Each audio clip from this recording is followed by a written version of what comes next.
What is the Linux operating system? And many people across the world say that Linux runs the world.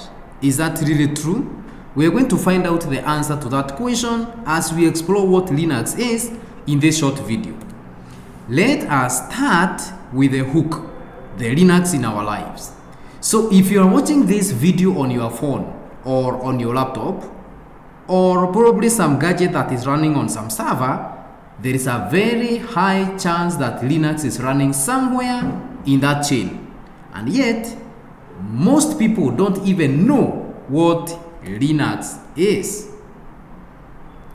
Linux is the silent operating system that runs the internet.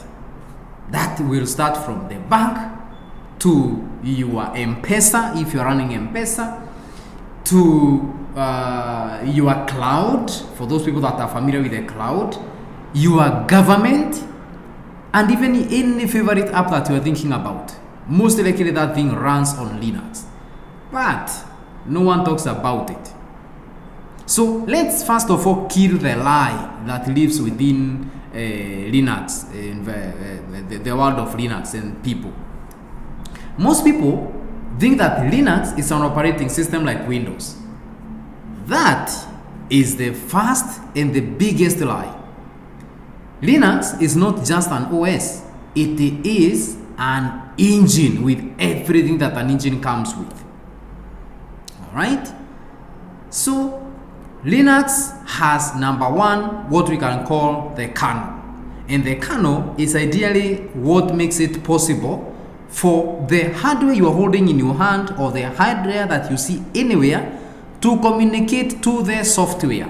So for example, when you hold your phone in your hand and you are talking to WhatsApp, or you are chatting on WhatsApp, or you are poking someone on Facebook, whatever that allows your phone to be able to talk to that app, Facebook, WhatsApp, whatever that thing is what we call the kernel. And most of those things are ran by Linux. Linux runs the Android operating system. Now, I know when I say Android now, probably some of you have started connecting. Android is the world's most popular operating system. It is the one that is most used in the world. It is built on the Linux kernel. Now, when I say kernel, you are not lost. You know what exactly kernel is. So, this makes it critical for components, critical component for mobile technology used by millions globally. So the Linux, the Android operating system is used by so many people across the world. Those billions of people. Of course, having been the one that is most used, of course, you can tell already it's billions of people. And therefore, you can imagine that Linux is one that powers that thing. Cloud servers. Now, if you go anywhere and you flock a bit with the techie people, you hear a lot about cloud computing and cloud servers and things like those. Now, cloud servers, almost all of them across the world, run on Linux. ERPNext servers. Now, what the hell is this ERPNext first of all? ERPNext is an open source ERP. And it is fast, it is nice, it is easy to use, and you can customize it for yourself. Now, that ERP runs on Linux. So that tells you already that you can start trusting it for security, for robustness. It being open source and Linux is open source means that there is no much cost to implementing it. So if you have not met ERPNext yet, first of all, let me tell you that the video you are watching is on a series that is Linux for ERPNext. Alright? So go ahead and check out what ERPNext is. Banking services or banking servers rely heavily on Linux. And the reason why they do that is because Linux is secure, so they ensure security of transactions, and that there is security of the data. Of course, you know a bank has data that is extremely sensitive. So it needs an OS that is reliable. And Linux fits exactly in those shoes.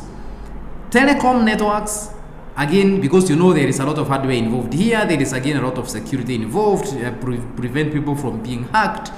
Of course, if you don't prevent you, at least you will reduce.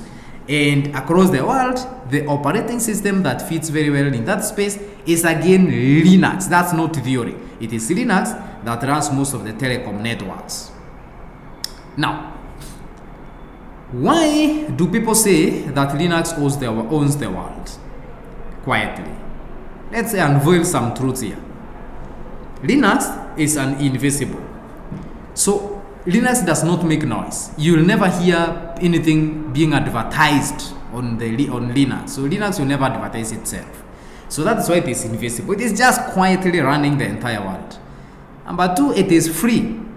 Alright, so there is no time when you will pay for Linux. Maybe if you pay for anything that looks like Linux, probably you are paying the consultant that helps you to set up Linux or probably helps you to manage your infrastructure. But Linux is itself, as an operating system, it's absolutely free. Number three, it gives you full control, and this is where it is loved. Because now Linux does not give you, you know what is called vendor lock-in, whereby you go to some vendor, they give you some OS or whatever service, they give you a solution, and then you are locked in, my friend. You cannot leave it. So Linux is not like that. Remember, it is open source. So it gives you full control, whatever you want to do with it. If you want to host it on your server, if you want to download it to your flash disk, if you want to put it on your laptop, you can run Linux anywhere you want to run it, and you can do with it whatever it is that you want to do it, including customizing it. So you have full control when it comes to the Linux operating system. Now, why do smart businesses choose Linux then? And especially for ERPNext. Let me tell you, my friend, it's not only smart business, it's only not only ERPNext users that choose Linux. It is used all over. But let's just go in and check why so many businesses, and this is quote unquote the smart ones, choose Linux for their ERPNext. Number one, predictable costs. Did I already mention to you that it is free? Then I don't have to explain that point. Number two, no vendor lock-in. I already explained that again, right? So again, I'm going to jump. No need to explain that. Full control. Did I not tell you what that thing is? Yeah, I don't have to tell you that again. Number four, secure and stable. Have you gone to do, for example, something like a demo to a client, and you have Windows, with all due respect to Windows, and you open it, and then it starts downloading updates and tells you, please don't shut this thing down because we are downloading very important updates, and you have to sit there and wait. And let me tell you, if you do that, most of the clients will start thinking the system that you are bringing is not working. All right, so already by the time Windows finishes doing its update, you have lost it. Okay, a big number of them think it is your system that's not working. Now listen, Linux will never do that. Linux is stable. It will never just download random updates. You can run Linux for decades and it will never crash. That is the power of the Linux operating system. Now, Linux can scale literally from a kiosk to a bank. What I mean by that is there is no limit to what kind of business you're running, and then start thinking of whether you can use Linux. Linux does not do some kind of isolation.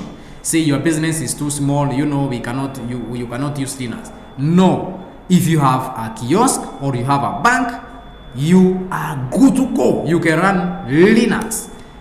Now, you don't need to love Linux. Absolutely, you do not need to love it. But listen, if you are building serious software, then you must respect it. You must respect Linux. Learn Linux for the real world applications. Now, this channel, specifically this playlist that I'm doing here, Linux for ERPNext, exists to teach you how to run Linux. Alright? So, this is not done for exams, but it is done for real systems, real money. So if you have not considered subscribing, then maybe you need to do that now.